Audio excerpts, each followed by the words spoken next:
Hello everybody and welcome to Ironman Santa Rosa. We are here in Santa Rosa, California for the inaugural race at Ironman Santa Rosa.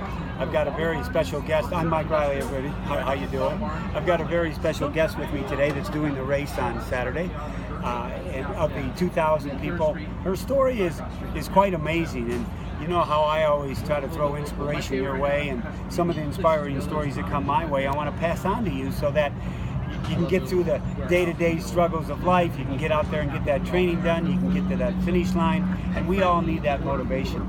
And this young lady with me here today is definitely one of those type of people. Her name is Kristin McQueen. Kristin McQueen. I knew I was going to do that. I got a friend, Kristin. Kristin McQueen, she's out of the Chicago area, lives in Naperville, and she's gone through some trials and tribulations in her life that most of us will never ever experience. But she is a 15-time Ironman finisher. She's finished Kona. And Kristin, welcome. Thank you. It was great having you here. It's great interviewing you. Great to be here. And I can't wait to call you an Ironman on Saturday. Let's get that out of the way right away. I can't wait for you to announce me.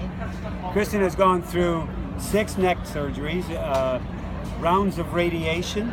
She's had 14 brain surgeries, trying to beat cancer. The physical challenges are just amazing. And the reason she does Ironman, I read, is to reclaim your body back. So what do you mean by that?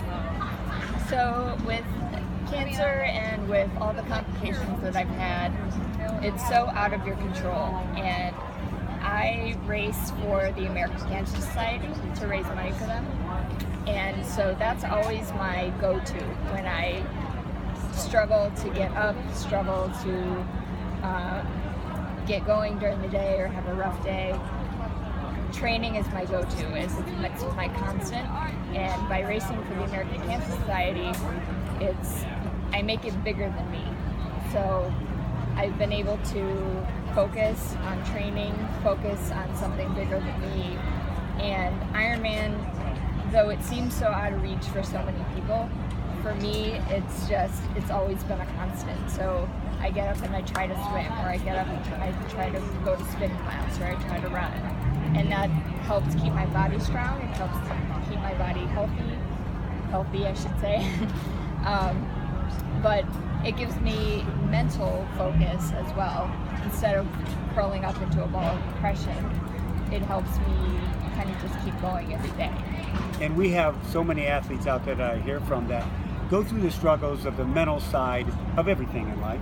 And when you have to deal with something like this on the cancer you're dealing with, that working out, it's universal. It's like it's mental and physical therapy.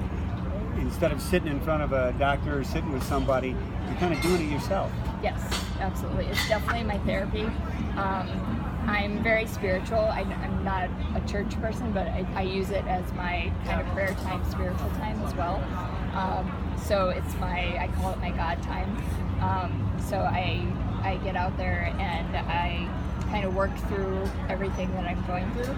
So when I go through a training session, I may go in feeling awful mentally, but I come out and I feel refreshed. Well, Kristin's done 15 Ironmans, as I said. She's doing Santa Rosa on Saturday, and you're doing Ironman Wisconsin the 1st of September. Yes. And it's just amazing. You've got that on your schedule to be able to look forward to it. That has to be a big part of your working through recovery. Yes. I've been off of work for quite a while now. I've had a lot of physical issues. I had another tumor grow. I've lost a lot of weight. I've had a lot of insomnia, so I haven't been able to work. I'm a physical therapist. So by going to the gym, I've been trying to build my body back up so that I can go back to work. But having these benchmarks on my schedule gives me something to work towards, and just something that's really all I have at this point. You are doing Wisconsin, and after Wisconsin, you told me you're going in for another round of radiation? Another brain surgery. Another brain surgery. So that'd be 4 days after. Number 15. Yeah. 4 days after Wisconsin. Yeah. So you already know that you've got to go in for another brain surgery. Is that you've had so many, I'm not going to say it's common for you, but it kind of is. Sadly, but yeah. does that weigh on you? Like, oh my goodness, I'm going to get this Ironman done this one and then Wisconsin, and I got to go in, and they got to go into my brain again. It just a little bit. I mean, it will probably come into my mind during the race at some point, but on race day, I have nothing but joy. Racing for me is the entire day. I have a smile on my face. It's pure joy, and it doesn't matter what happens during the day. I could get kicked in the swim, my chain could fall off my bike, I could have to walk the entire marathon. It doesn't matter. I have a smile on my face the entire day because I know what happened. I know what can happen with my body on other days. I know I've been in the hospital, I've had my head cut open, I've had my neck cut open, I know how awful I can feel. So just to be out there racing is the exact opposite of that. So to me, I'm so grateful that I made it there. My victory is always the starting line. And so whatever happens after that is bonus. And so I'm just so joyful to be out there.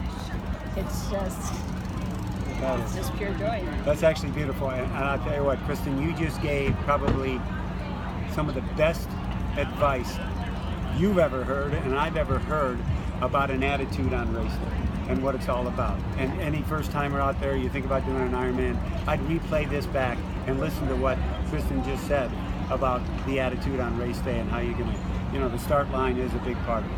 Finish line is a big part of it, that type of thing. So you're battling through, and you have to obviously be on certain types of drugs. You said you've lost weight, and the nutrition. Is that a big part of the day where you've got to really try to figure that whole combination out so that you're okay nutrition-wise? And because I haven't been able to do a lot of conventional training. I've only been on my bike twice before this race, so I haven't figured out the nutrition piece for the bike. So it'll be kind of a guessing game. So I threw a bunch of crap into my bento box, and I'll just experiment. I'll take in fluids at every aid station and kind of see what happens. I know I just need to take in calories. My body is not at its normal weight, so I know I need calories just to keep going. And then, for the run portion, if I make it that far, it will likely be a walk. So same thing, I'll just take in calories at every aid station and hope my body holds up, and hopefully you'll announce me at the finish before midnight. I will. Let's promise each other. Okay. Good deal. All the doctors you've worked with and the nurses you've worked with and medical staffs, they probably can't believe, because you're not a normal person, but yet you are beyond normal. You've broken through barriers that probably most of their patients can't even fathom. And that's got to just be almost daunting to the medical professionals that take care of you. A little bit. My brain surgeon, listen to that, her brain surgeon, her 15 times. Who has a brain surgeon? My brain surgeon, I love him to death. He is amazing, and he encourages me actually with Ironman. So last year, I saw him for an appointment after you announced me in Madison, and I wore my finishing shirt, and he walked in, and his eyes got real wide. He's like, "You actually did it?" And I was like, "Yep." And he was like, "I am so damn proud of you," and he gave me a big hug, and he knows how important these events are to me. So when we were scheduling this 15th one, I gave him my Ironman schedule, and I said, "Where do we work it in?" And so we initially had it scheduled right after this race for next week. And so I was not confident that I could do it, being at the weight that I am. And so I had another consult with him, and we talked about it, and I said, I think I might need a little bit more time to try and put some more weight on and get a little stronger. Right. And he agreed. So that's why we pushed it back to September, so that hopefully I can gain a little bit more strength. Because I was still planning, even though I was going to have surgery next week, I was still planning on doing Madison 5 weeks after surgery, which would be iffy. So by pushing it back, I feel a little bit more confident about Madison. I feel a little bit more confident about surgery. But he's all in. Like I love it. He knows how important it is. Good for you. He embraces me as a person, not just another weird brain, and so he's awesome. So many people obviously want to be able to get to Kona.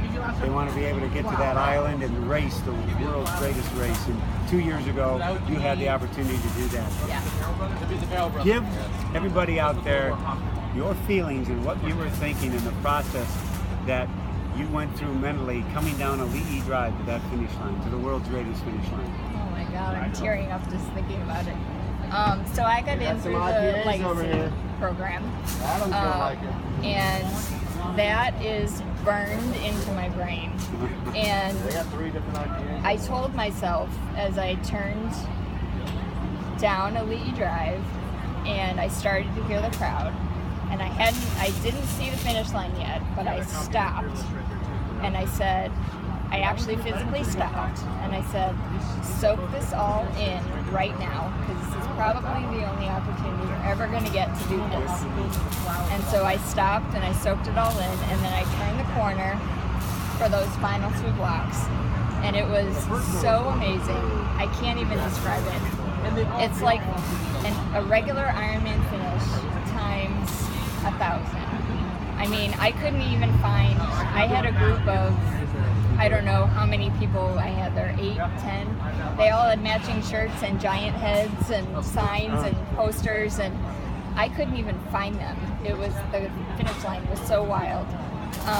It was how many people deep on each side, and people are reaching out, strangers for high fives, and I love that the Kona finish line is a little bit narrower, and it's carpeted the whole way. It's like you have your own personal runway, and so I was just kind of high-fiving people, and I carry what I call an angel list, because like I said, I run for the American Cancer Society, so I have a list of everybody I'm running for. So it's people with cancer, living or deceased, and I'm up to, I think my last count is like 270 some names. Wow. So I usually wear a visor, but because my head's so sensitive lately, I pin it to my shorts during the marathon.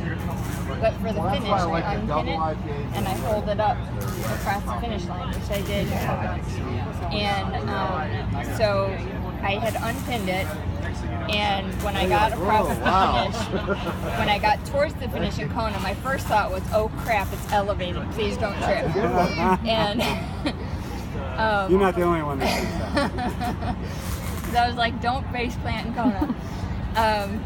And it was just so loud, and all the lights, and it was just so amazing. And I held up my angel list, and it was the most incredible moment of my life. And like I said, it's burned into my brain, and every time I think about it, I get goosebumps and I get teary. And it's just, when I heard your name announced me, I will never forget it. Ever. Good for you. Congratulations on that. Thank you. Special moment. Thank you. Kristin, you're amazing. I wish you the best of luck and success on Saturday. The success with everything you're going through. It's interesting, people, the Ironman world, we know of these stories and we want to hear them. If anybody's out there, trying to figure out your life, or think you've got it bad, or think, you can't get off the couch and go out and train, there's somebody out there that has it. And I'm not going to say Kristin has it worse than you. She just has more struggles and challenges makes one stronger. That's what challenges are for. And I think the strength of this young lady sitting next to me is times, as she said, 1,000 of other people, just because of what she's gone through. So anytime you are feeling down and out, and anytime you can't get out there and train, or anytime you are trying to figure out how to change your lifestyle because it's not positive, you start thinking about people like Kristin that have done it. And as easy as saying to yourself, get your butt off the couch and get out there and do that. Well, everybody, thank you very much for joining in. Kristin McQueen is going to be out there on Saturday with 2,000 of her best friends having the time of her life. As always, everybody, aloha. We'll see you later.